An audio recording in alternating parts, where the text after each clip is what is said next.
Bonsoir pour ce Puck and Goal, les highlights. On est sur le plateau avec Serge Pelletier, avec Jérôme Bonnet, avec Stéphane Rochette et on a beaucoup de buts à vous montrer. Beaucoup de buts dans ces 5 matchs de National League ce soir, à commencer par un Ajoie Rapperswil qui devait sentir la rédemption pour des Jurassiens battus sèchement mardi à Bienne. Ça avait plutôt bien commencé puisque Beerbohm, avec son numéro 51, a été fleuri pour ses 1100 matchs communs entre la National League et la Swiss League. C'est d'ailleurs lui qui envoie ce tir et qui permet à Fortier d'ouvrir le score 1-0. Jérôme, c'est un vrai but d'attaquant, ça. Oui, alors Stéphane le disait avant, il y avait un changement un peu particulier de la part de Rapperswil là-dessus. Joueur d'Ajoie qui se trouve juste à côté de la cage. Le gardien perd le visuel sur son puck, ouvre un petit peu les jambes au mauvais moment. Ça permet à Ajoie de le mettre au fond.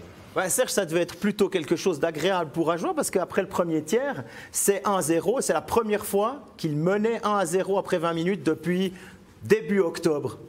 Oui, effectivement. Surtout qu'Ajoie, ce soir, dans ce match-là, avait des choses à se faire pardonner de leur dernier match qu'ils ont disputé. Donc, prendre l'avantage, les devants comme ça au score, c'était très positif, effectivement. Et surtout qu'Ajoie avait l'habitude d'encaisser dans le début de tiers. Eh bien, c'est un petit peu ce qui va se passer dans le deuxième tiers avec Rapperswil qui va rapidement égaliser. 1 minute 25 après le puck drop de ce deuxième tiers. C'est Albrecht qui va lui aussi profiter d'un rebond bien placé. Albrecht, ça c'est un joueur qu'on aime bien, hein, Stéphane. Oui, Albrecht, c'est un joueur qui est un joueur de centre, gros gabarit, capable de faire beaucoup de choses, peut jouer dans les deux sens de la patinoire. C'est un genre de joueur que les coachs aiment bien. Quand il était à Langnau, c'était un excellent joueur. Serge aussi l'adorait, aussi comme quand tu as coaché contre lui, c'est un joueur que tu appréciais. Il y a beaucoup de demandes pour lui sur le marché. Puis là, le 2-1 d'Ajoie arrive à la 33e minute. C'est Asselin, coup de canon sur une jolie passe de Frossard. Alors là, on ne réfléchit pas, hein. C'est parti à fond, Jérôme. Non, Asselin qui va chercher sa position, il est embêté par personne, le puck arrive, il a tout le temps d'armer comme il faut et il le met absolument parfaitement au deuxième poteau sous la latte. Et puis alors Ajoie qui mène une nouvelle fois, cette fois après 40 minutes, et une nouvelle fois, ça ne va pas durer. Peut-être des problèmes de concentration, on en discutera tout à l'heure, mais après 32 secondes seulement dans l'ultime période, Rapperswil va une nouvelle fois égaliser. Cette fois, c'est Sandro Forer qui réussira à mettre ce puck au terme d'une action d'abord confuse, qui arrive à mettre ce puck au fond sur un ultime rebond. On voit qu'il est à genoux quand il marque, hein, Serge? Oui, disons que sur ce but-là, je veux dire, il y a plusieurs erreurs. Déjà au départ, il y a le défenseur d'Ajoie qui a la chance d'être le premier sur le puck dans une phase de récupération qui se laisse aller. Ensuite, le deuxième se fait battre à 1 contre 1 dans le coin de la patinoire. Et puis là, sur l'action finale, on voit que contre Forer, là, il y a un problème de marquage devant le filet. Et puis Forer en profite. Et puis ensuite, Ajoie va lâcher l'affaire en prenant 2 buts en 46 secondes en power play. Le premier, c'est Tsanger qui marque sur une passe de Profico, alors que Pouilly est sur le banc. Stéphane, tir de droitier. Tir de droitier, tir sur réception. Et là, on a joué de chance parce qu'elle a touché le joueur de Rapi, le défenseur d'Ajoie. Regardez bien. Elle va toucher, je pense, le 28 Albrecht. Et ensuite, elle va dévier sur la canne, le manche de Rouillé. Elle finit au fond. Là, on n'a pas eu de chance du côté d'Ajoie. Ouais, pas de chance. Puis ça, c'est vraiment le coup d'assommoir, hein, peut-être, parce que, comme on l'a dit, 46 secondes plus tard, alors que Garichia n'était pas très content, il y a Lamer qui va aussi marquer en power play. Et cette fois, c'est Eigenmann qui est sur le banc de pénalité, 53e minute. Et là, on se dit, la messe est dite, Rapperswil aura fait le plus fort. Cette fois, le tir vient de Profico. Et sur le rebond, Lamer est au première loge. Lamer, ça, c'est un joueur que tu connais bien, hein, Serge? Oui, c'est un joueur qui a beaucoup de vitesse. C'est un joueur également qui est très malin autour des filets. Et puis le power play de Rapperswil tourne bien cette saison. Je crois que Chervenka, fidèle à son habitude, fait une belle distribution. Et puis Lamer en profite pour sauter sur le rebond pour marquer le quatrième but. Un but qui fait mal. Oui, il fait mal. Et puis finalement, on joue le tout pour le tout côté à Joulot en sortant le gardien. Et c'est Chervenka, un des spécialistes en la matière, mettre un but dans la cage vide. Le top scorer parachève son œuvre pour le 5-2. Steph, on voulait que Ajoie se reprenne ce soir. ça a tenu un bout et puis... Ouais, ça a été un peu mieux, c'était nettement mieux que mardi. Mardi, ils étaient aux abonnés absents, c'est un très mauvais match d'Ajoie. Il semblait à plat, sans énergie. Carey Sheehan n'était pas très content avec raison, donc son équipe était... aux abonnés absents, ce soir, c'était beaucoup mieux quand même. On a travaillé plus, on a été dans le match. C'est deux supériorités numériques qui ont fait la différence en troisième période. Mais Rapperswil a gagné beaucoup de matchs de cette façon-là cette année à l'arraché, réussi à faire les petites choses qui les fait gagner. Rapperswil, à chaque fois qu'on joue contre Rapi, les équipes se disent « Ah, c'est Rapi », mais il faut s'enlever cette étiquette-là de la tête parce que Rapi est dans le top 6 cette année et connaît une saison extraordinaire. Ouais. Effectivement, avec son nouveau coach, Stéphane Hedlund. Au terme de cette partie, notre journaliste Régis Cerf est allé tendre son micro à l'attaquant Ajulo Lou Bogdanov. Bon. Lou Bogdanov, on a vraiment le sentiment que ce match, vous pouviez le gagner. Qu'est-ce qui a fait la différence? Ouais, ce match, il nous échappe vraiment en fin de rencontre. Les pénalités qui nous coûtent très cher. C'est dommage parce qu'on avait fait des très grosses performances en infériorité numérique tout le long du match. On a tué toutes ces pénalités et à la fin de la troisième période, on lâche et on prend 2 buts sur ces powerplay adverses et ça nous coûte le match, clairement. En tout cas, on a vu aujourd'hui une réaction par rapport aux 2 dernières prestations qui étaient peu convaincantes. Oui, on se devait pour nous et pour tout le monde de rassurer un peu, de se rassurer, de rassurer tout le monde. Et ce soir, on a fait une belle performance. Il faut juste qu'on s'améliore un peu sur les débuts de période. On prend 2 buts très tôt dans la deuxième et dans la troisième. Il faut qu'on soit meilleur là-dessus. Et c'est ces pénalités qui nous coûtent trop cher. Et c'est dommage parce qu'on aurait besoin de cette victoire ce soir pour se faire pardonner en quelque sorte des 2 dernières prestations. Je pense qu'on a beaucoup de regrets ce soir. C'est dommage, mais il faut qu'on vite tourne la page. On les rencontre encore bientôt. Donc il faut qu'on soit prêt pour la prochaine rencontre. Merci bien. À bientôt. Voilà, c'était la réaction après ce Ajoie-Rapperswil. On va quitter le Jura et descendre jusqu'à la ville du Lac, à Bienne et à la Tissot Arena pour voir ce qui s'est passé entre les Ceylandais et les Levantins d'Ambri-Piotta. Duel de gardiens entre Joren Van Pottelberg et Damiano Ciaccio. Bien, ça commence assez mal pour le dernier nommé puisque à la 5e minute déjà, c'est Kessler, l'attaquant biennois, toujours en recherche d'un contrat pour la saison prochaine, qui va trouver le fond du filet. On lui laisse le temps et Ciaccio est un peu fâché, Jérôme, sur cette action-là. Ouais, là, Ambry, de manière défensive, se fait complètement attirer les 2 joueurs sur le même joueur de Bienne. Il la décale sur Kessler qui se retrouve complètement seul. Alors que si les gens font leur travail, il va pas être complètement seul comme ça. Le 2-0 tombe peu après, puisque 120 secondes après la réussite de Kessler, c'est un autre joueur qui a toujours besoin d'un contrat, même si ça se rapproche. C'est Yannick Radgev qui trompe Damiano Ciaccio sur un puck qui traîne un petit peu. On aurait peut-être réussi à le sortir, ce puck, avec un peu de niaque. Oui, bien sûr. Disons qu'il y a énormément de trafic devant le filet d'Ambry. Et puis, c'est un lancer du poignet de la ligne bleue. Et puis, Radgev, on le sait, il y a toujours un peu plus l'instinct vers l'avant que vers l'arrière. Et puis, sur la séquence, il y en a bien profité, quoi. Ses patins sont aiguisés avec la portée sur le devant de la lame, il paraît. Oui, il y a Yannick Radgev qui est toujours un petit peu en l'air. Ça se rapproche un petit peu, Stéphane? Semble-t-il, selon les informateurs, les informations que j'ai eues dans les coulisses de Bienne mardi, c'est un bien à mancher pour qu'il reste. Eh bien, après ce 2-0 tombé à la 7e minute, Luca Cereda, le coach tessinois, a pris un temps mort. Il a un petit peu resserré les boulons, remis les choses sur les rails. Et ça fonctionne parce qu'à la 29e minute, cette fin de tir de Burgler trouve Macmillan pour le 2-1. On en a parlé tout à l'heure avec Jérôme. Peut-être, Serge, si tu as quelque chose à ajouter. Oui, bien sûr. J'aime beaucoup l'action de Burgler ici, la fin de tir qui congèle complètement la défense de Bienne pour pouvoir... et puis un beau spinorama de Macmillan pour marquer le premier but d'Ambry. Joli. En français, je l'ai jamais entendu. En anglais, on dit « freeze the defense ». C'est à freezer tout le monde. C'est congèle. Pas mal. Pas mal. Et puis Bienne va se faire surprendre dans la dernière minute du deuxième tiers. C'est l'ancien Bernois André Heim qui va trouver la faille. Une nouvelle fois sur une passe. Cette fois, c'est plutôt sur un tir de Dario Burgler. André Heim qui récupère et qui bat Van Pottelberg. La Burgla a décongelé la situation avec un tir. Manque encore le barbecue, puis on est prêt. Là, il n'y a pas, Steph, pas grand-chose à faire pour Van Pottelberg sur ce coup-là, évidemment. Comme ça, c'est compliqué. Et puis, Ambry a tenu bon très longtemps, jusqu'à la 57e minute. C'est la minute, le moment où Fabio Hofer, l'Autrichien à licence suisse, le droitier, a réussi à trouver le moyen de battre Tchatcho une 3e fois en powerplay et donner la victoire au HC Bienne. Un joueur assez complet, un droitier. Jérôme, et puis là, le tir est magnifique. Oui, c'est un excellent joueur. Il se trouve en supériorité numérique et assez rigolo de voir qu'il n'y a pas forcément besoin de mettre un slap shoot quand on est de loin. Il préfère viser correctement où c'est qu'il va la mettre plutôt que de forcer. Ça réussit plutôt bien. Et les slap shoots, on n'en voit plus, les slap shoots quasiment de nos jours. Hein. Dans les entraînements, les gars, à part un tir sur réception, éventuellement un one-timer, les joueurs qui rentrent dans la zone comme à l'époque, qui débordent puis qui lancent à la Guy Lafleur ou juste la Misko Antezin.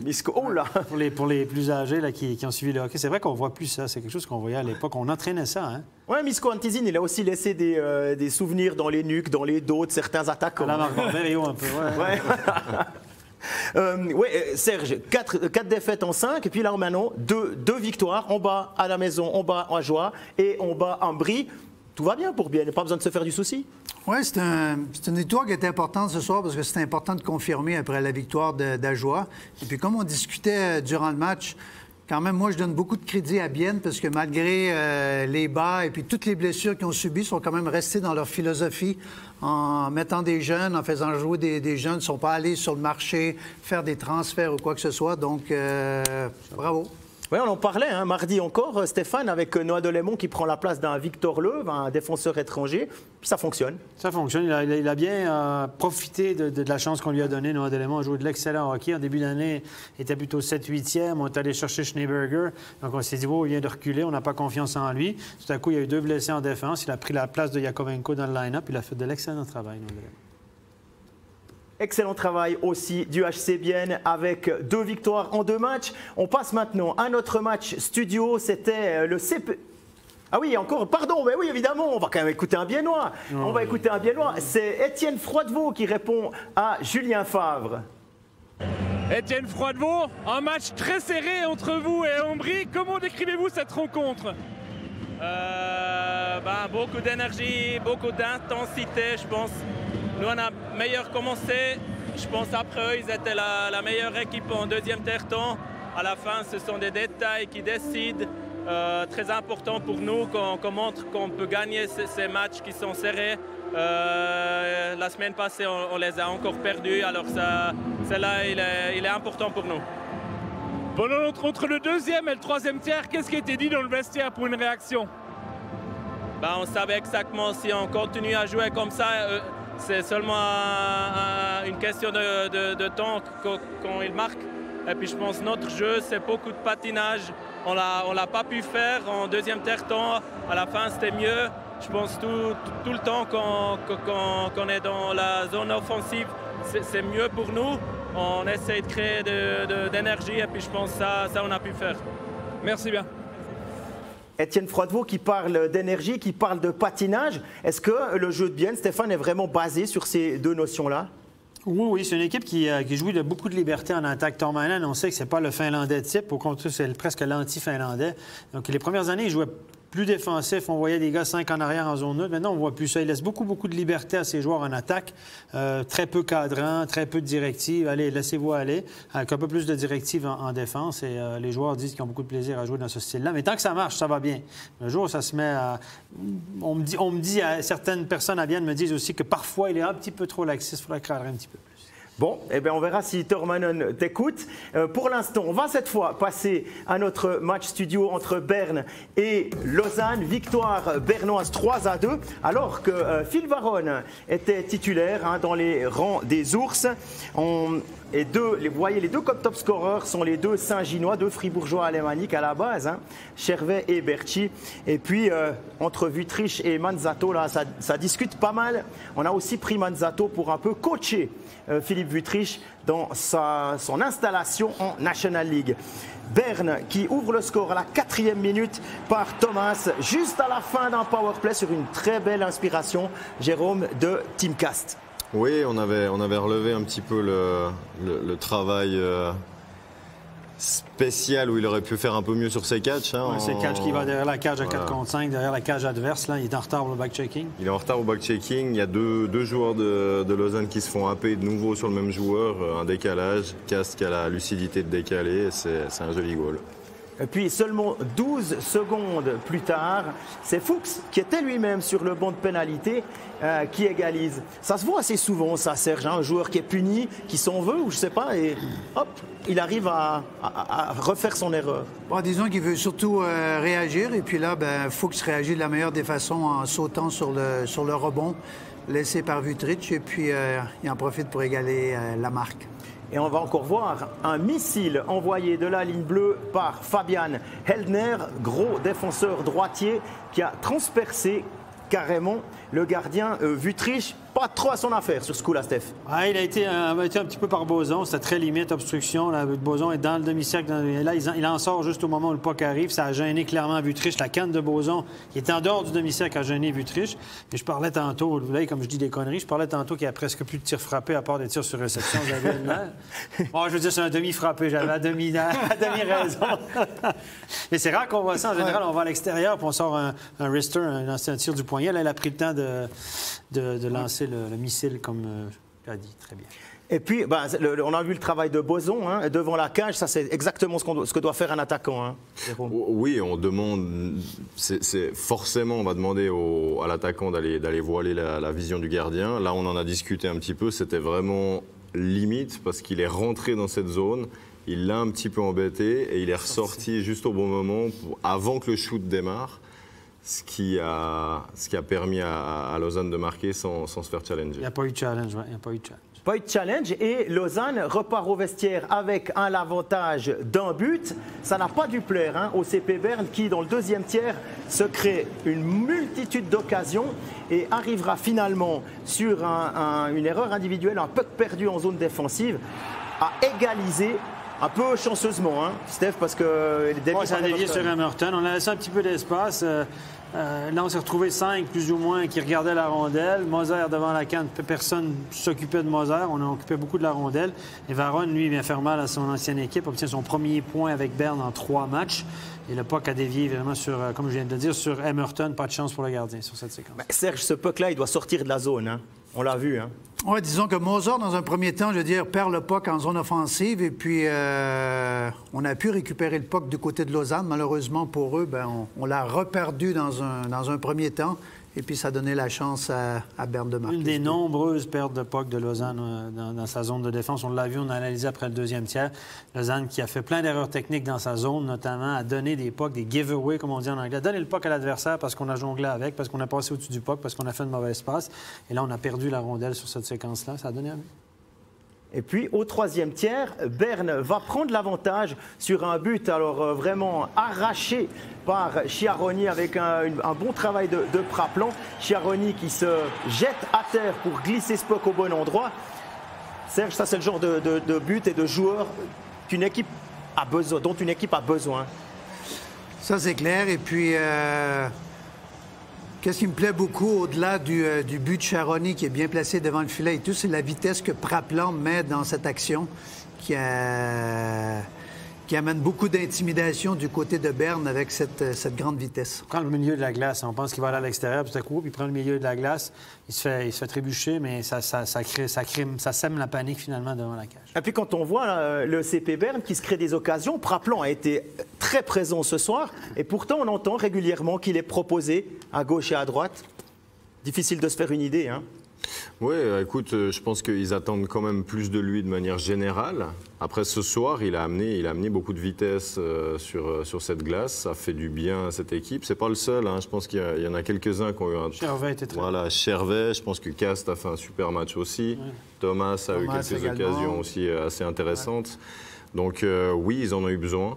Et il a amené ce qu'il devait amener. Lausanne a tiré 3 fois au but en troisième période. Donc, tu tires de l'arrière par un but. Tu n'arrives pas à amener le danger. Ils ont plutôt subi le jeu en troisième période. Ils ne sont pas arrivés vraiment à amener le danger autour de la cage de Wüthrich. Le troisième tir est arrivé à quelques secondes de la fin. Là. Ouais. Très timide dans l'attaque. Grosse occasion encore à 6 contre 5 d'éventuellement égaliser après cette défaite à la Postfinance Arena. On va écouter Tim Boson au micro de Jérôme Beuchat. Tim Boson, vous avez renversé le match en menant 2-1. On s'est dit, bon, bah, Lausanne a peut-être fait le plus dur. Puis après, vous écroulez, c'est ça? Ouais. 55, je pense qu'on fait un bon match dans l'ensemble, à part un peu le deuxième tiers où on s'égare sur des petites erreurs. Et on ne trouve pas la solution au powerplay.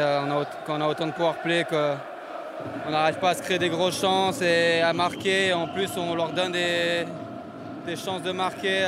C'est compliqué. C'est dommage parce que je pense qu'on fait un bon match à 55. Demain, il y a la revanche. Qu'est-ce qu'il faudra changer par rapport à ce soir? On en a parlé dans le vestiaire, le powerplay. C'est la différence de ce match. L'effort était là, 55. On a bien joué, on a mis du trafic. Peut-être il faut être un peu plus solide dans les batailles. Ils nous ont un peu renversé en début, essayer de gagner plus de batailles, mais 55, je pense qu'on peut construire et après le powerplay, il faut absolument trouver une solution. Merci beaucoup, Tim. Ouais, Tim Boson qui a l'air pas trop... Alors, il est déçu évidemment, mais pas tellement abattu. Serge, là, quand on entend à 5 contre 5, on a été bon. On a le droit de douter de ce que dit Tim Boson quand même. Oui, bon, qu'est-ce qui arrive? Je veux dire, son constat, c'est qu'il aurait aimé que les unités spéciales fassent la différence ce soir du côté de Lausanne. Malheureusement pour eux, ça n'a pas été le cas parce qu'ils n'ont pas su capitaliser justement avec leur supériorité numérique. Et puis, voilà, ça explique en quelque sorte la défaite de ce soir. 0-5 pour Lausanne en powerplay ce soir. 0-5, le powerplay, c'est quand même quelque chose qu'on travaille depuis longtemps. Jérôme, comment on est là à la mi-saison, 25-26 matchs, et ce powerplay qui ne fonctionne toujours pas dans une équipe où le talent est vraiment présent à Lausanne? Oui, ils ont énormément de qualité. Écoute, le powerplay, c'est toujours quelque chose d'assez délicat parce que si on l'entraîne trop, on commence à cogiter. Si on l'entraîne pas assez, les joueurs veulent l'entraîner. Je pense que ça, c'est une bonne question pour Serge aussi, le fait de faire trop vraiment rouler un powerplay, c'est quelque chose d'assez délicat. Tu as tes meilleurs joueurs sur la glace, tu dois leur laisser aussi de la liberté parce qu'ils sont créatifs, ils doivent amener un petit peu de leur jeu à eux. En même temps, il faut les cadrer un peu. Donc, c'est quelque chose d'assez particulier à gérer. Juste, je vais donner le chiffre. Lausanne est à 16,67% en powerplay, 10e de la Ligue. La moyenne est à 18,82. Donc, ils ne sont pas non plus largués, mais... Comme on dit pour l'entraînement, trop c'est comme pas assez. Il y a le proverbe qui dit trop c'est comme pas assez. Mais je pense qu'au niveau du powerplay, les trucs qui sont très importants, je veux dire, c'est de donner des options. Entraîner des options que les joueurs savent justement créer des automatismes envers ces options-là. Et puis ensuite de ça, je veux dire, qu'est-ce qui se présente dans le match? Les joueurs ont déjà un bagage d'options à disposition qu'ils peuvent exécuter. Et puis, dépendamment des ouvertures, après ça, ils laissent parler justement leur talent et puis leur lecture de jeu et puis tout ce qui peut faire la différence. Bon, on espère que ce powerplay sera un peu plus efficace dès demain pour la revanche entre Lausanne et Berne. Le temps de passer maintenant au Tessin où Lugano accueillait Fribourg-Gotteron, des Fribourgeois en tête de la National League et qui avaient tout pour bien faire puisqu'après 4 minutes seulement, on le verra tout à l'heure, c'était surtout le retour de Daniel Carr. Daniel Carr, Canadien, qui avait fait vraiment qui avait affolé les statistiques la saison dernière. Max Orlé face à Christian Dubé, ça c'est le duel des coachs. Et puis, c'est la défense de Fribourg qui va marquer en premier puisque c'est Benoît Yecker d'un tir pris de la gauche, là, juste au-dessus du cercle, qui a battu Schlegel. Schlegel qui a semblé bien emprunté là-dessus, mais regardez devant la cage, qu'est-ce qui s'est passé? Il a perdu sa canne comment? Ouais, là, il y a un joueur de Fribourg qui est tombé... il n'est pas tombé tout seul, hein? Non, accidentellement par exprès, comme on dit, mais regardez, qu'est-ce qui s'est passé? Il a été poussé, il a été poussé, ce qui a poussé Schlegel. Non, il a clairement été poussé. Et Schlegel a perdu sa canne, lui, puis il n'était pas sur le bon pied lors du déplacement. Donc, c'est le tir le moins foudroyant de la ligne bleue qu'on a vu probablement cette année, qui a réussi à marquer. En power play, Kylian Motet, dont on rappelle les qualités, a frappé le poteau sur ce tir, on va dire habituel, du numéro 71 des Dragons, qui frappe le poteau gauche de Schlegel, qui était en retard. Sur ce coup-là, c'était en power play à la 14e minute. Et 5 minutes plus tard, c'est Daniel Brodin, sur un travail préparatoire du top scorer Di Domenico, qui arrive à donner 2 longueurs d'avance à Fribourg. Pas souvent qu'on voit Brodin sur la fiche de pointage, Serge. Oui, disons que là-dessus, il est surtout reconnu pour son intensité qu'il met dans le jeu. C'est pas nécessairement un marqueur naturel, mais sur la séquence ici, il a fait vraiment une belle feinte pour déjouer le gardien Schlegel. Il était patient, hein? Oui. Oui. Très patient. Et puis les supporters fribourgeois qui ont, eux, pas eu besoin d'être patients longtemps pour voir le 3-0, puisque dans la même minute, Mauro Jorg prend volontiers le cadeau offert par Dominique Schlegel. Ça, au Québec, on appelle ça un sapin. Un sapin! Ah ouais, un sapin, c'est la parce saison. que quand ça te passe entre les jambes avec les épines, ça fait mal. Mais regardez, il est à l'extérieur des points d'engagement, dans un angle fermé, il est poussé à l'extérieur. Et là, Schlegel peut s'en vouloir sur cette séquence-là. Regardez, c'est un très, très mauvais but. Jérôme, on est à domicile, on est mené 3-0 après 20 minutes, alors qu'on vient de gagner les 2 derniers et qu'on pense que tout va mieux. Qu'est-ce qui peut se passer sous les casques à ce moment-là? Ouais, alors ça commence à cogiter un tout petit peu. Après, comme tu dis, ils allaient mieux ces derniers temps. Je pense qu'ils ont remis un peu les choses au clair durant la pause et ils avaient d'autres choses à présenter et ils l'ont fait par la suite. Oui, effectivement, ils l'ont fait par la suite, puisque le deuxième tiers n'a plus rien à voir. C'est le vrai Grande Lugano qui est sur la glace, et ça se voit tout de suite avec le but de Romain Leffel. La passe, c'est magnifique. Ouais. C'est Bodker, je pense qu'il a fait cette passe-là du coin. Ouais, Leffel qui s'est fait oublier du côté extérieur, la couverture. L'ailier qui était là, il a oublié sa couverture. Je ne sais pas si c'était l'ailier. Leffel qui a eu une longue pause à cause d'un problème de dos. Et puis maintenant qu'il revient au jeu, et puis il a déjà marqué à son retour, et puis là, ce soir, il en marque un deuxième.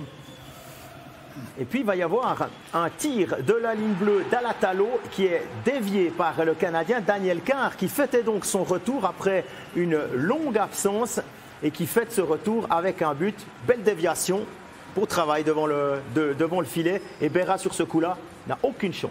Oui, Carr, c'est sa marque de commerce. C'est un joueur qui joue à l'intérieur. Des points de mise en jeu. Je veux dire, les entraîneurs adorent ce genre de joueurs-là parce que de plus en plus, on se lamente que les joueurs, justement, jouent en périphérie. Un joueur comme Daniel Carr, justement, sa spécialité, c'est d'être à l'intérieur, toujours prêt pour les déviations, les retours. Il adore ce genre de jeu. Et puis, ça a porté ses fruits encore une fois pour lui ce soir. Oui, Daniel Carr, dont le retour a poussé le Slovaque Libor Hudacek en tribune. Ça te surprend, ce choix? Bon, là... C'est difficile. Écoutez, quand on n'est pas dans le quotidien de Lugano, l'entraînement, tout ça, c'est difficile un petit peu de juger de ça. Mais Daniel Carr, c'est un excellent joueur. Après, Bodker est revenu au jeu, a fait pas si mal. L'équipe a gagné. Arcobello, est-ce que tu peux vraiment enlever Arcobello de l'alignement? Pas sûr. Capitaine. Voilà, c'est ça. Donc, Daniel Carr, ça reste un excellent joueur de hockey, comme il a dit, que tout entraîneur souhaite avoir dans l'alignement. Eh bien, Chris Maxorley doit être content. Il doit aussi être content d'avoir son top scoreur maison, Luca Fazzini, avec son casque jaune, puisque c'est lui, sur un power play, qui va aller marquer. Mais alors, ce n'est pas un but typique de power play. Lui, il entre dans la zone et il tire. Moins de 5 secondes et pan au fond. Celle-là, Berra doit la trouver mauvaise, Serge. Oui, je crois que Reto Berra aimerait bien revoir ce tir parce que... Il y en a sûrement eu des plus difficiles dans sa carrière. On appelle ça un épinette aussi au Québec. Le cousin du... Sa cousin. C'est le cousin. Le cousin du sapin. Ouais, ça pique à peine moins. Ça frotte quand même, mais ça pique moins. Ça pique un peu moins. Voilà. Il n'y a pas encore les boules et puis les bougies. Ça va. OK. On est bien. Et puis Fribourg qui va réussir à faire la différence en powerplay. Non, en prolongation, alors qu'ils sont en infériorité numérique. Regardez ce but. Beaucoup de patience de part et d'autre pour la mettre au fond. Et Schlegel qui avait perdu sa crosse, Jérôme. Oui, alors ils se retrouvent à 3 contre 4 et ils arrivent quand même à mettre de la pression dans cette zone. Le gardien n'a plus de canne. Desharnais a une énorme patience aussi avant de tirer ce puck. C'est un petit peu embêtant de voir ça de la part de Lugano parce qu'ils avaient tout pour bien faire. Il a perdu sa canne. Puis Fazzini non plus a plus de canne non plus.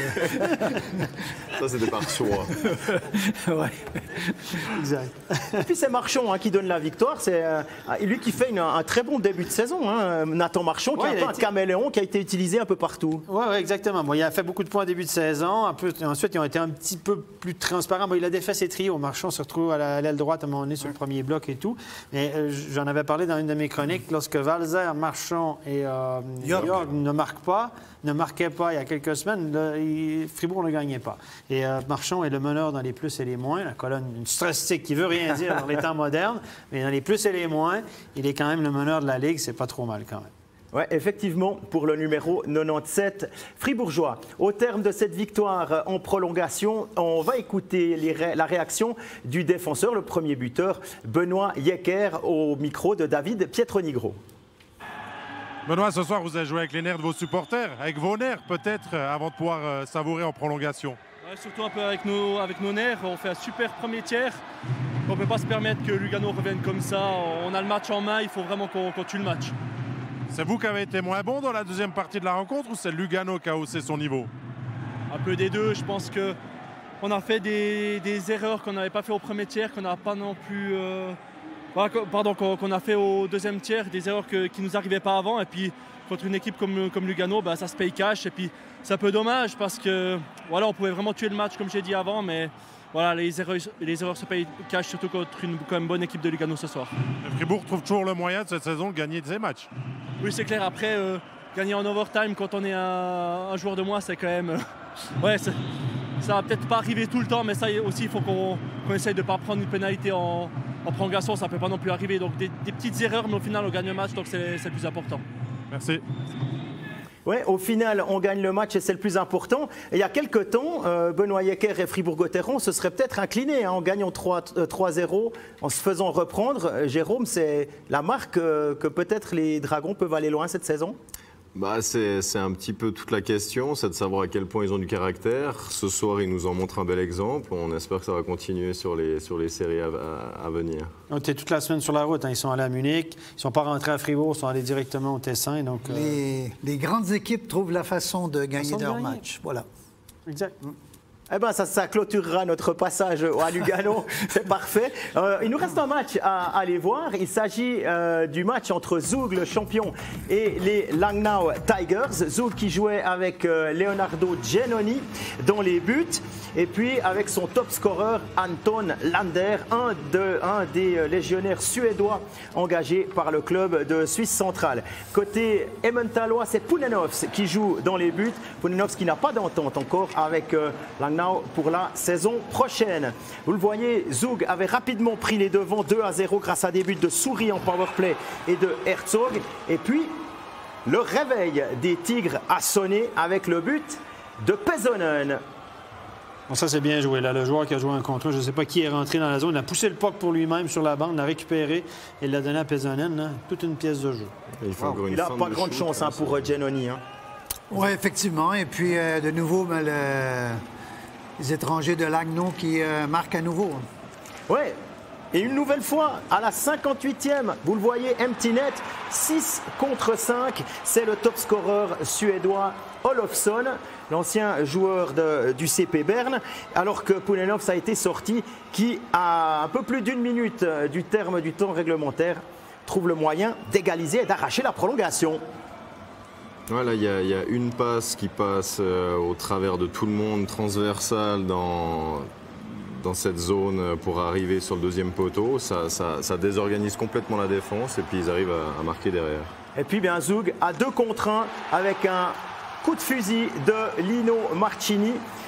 Dans cette position-là, il faut laisser Marcini jamais seul avec du temps pour armer. Serge, ça c'est vraiment... létal. Ouais, à 2 contre 1, puis on voit, comme tu viens de le mentionner, Marcini qui se place déjà en position pour un tir sur réception. Légèrement un peu avec le genou un peu baissé, un peu à la Sidney Crosby. Là. Ouais, Dios avait bien vendu le shoot aussi et tout ça. Il y avait il avait la canne bien en l'air, mais il n'est pas au plafond de la patinoire parce qu'il n'est pas grand.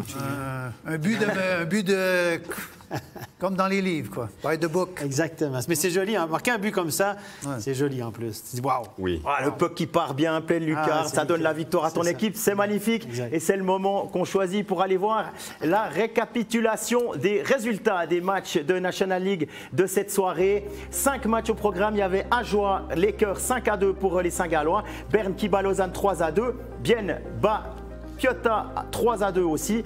On a vu Fribourg est allé arracher un deuxième point à Lugano 4-3. Et puis Zug qui gagne dans sa patinoire grâce à ce but magnifique de Marchini. Au classement, Fribourg-Gotteron conserve la tête. Bienne reprend la 3e place. Berne est toujours 7e aux portes d'une qualification directe pour les playoffs. Et puis pour Lausanne, 10e, eh bien ça se complique encore un petit peu. Genève n'a pas joué ce soir, jouera demain. Voilà, ça c'était pour la soirée, la récapitulation des résultats de cette soirée. Merci Serge, merci Jérôme et Stéphane. On va se retrouver encore tout à l'heure pour Backcheck le talk. On parlera d'Ajoie, on parlera de pénalité. Ça va être très sympa et je vous donne rendez-vous dans quelques minutes pour Backcheck le talk. À tout de suite.